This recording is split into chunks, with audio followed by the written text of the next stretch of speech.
গতকাল সকাল থেকেই সোশ্যাল মিডিয়ায় একটাই আলোচনা, হাসিনার মৃত্যুদণ্ডের রায় হয়ে গেছে।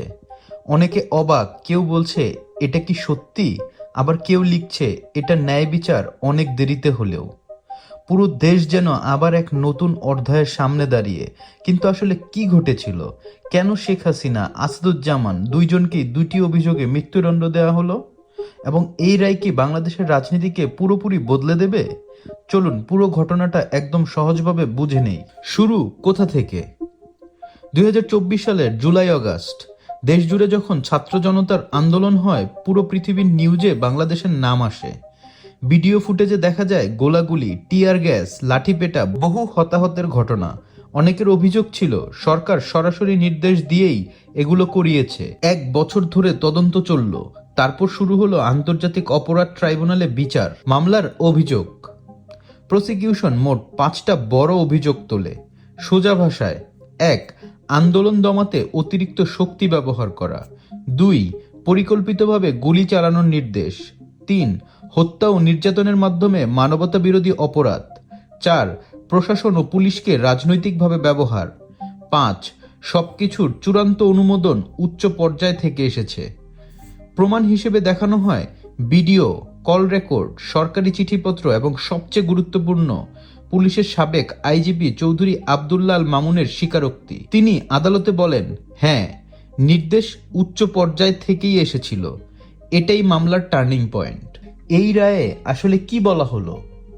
আদালত 453 পৃষ্ঠার রায় পড়ে শোনায় এবং সিদ্ধান্ত দেয় শেখ হাসিনা মৃত্যুদণ্ড, আসাদুজ্জামান খান মৃত্যুদণ্ড, আইজিপি আব্দুল্লাহ 5 বছরের কারাদণ্ড, কারণ তিনি প্রায় সব তথ্য প্রকাশ করেছেন।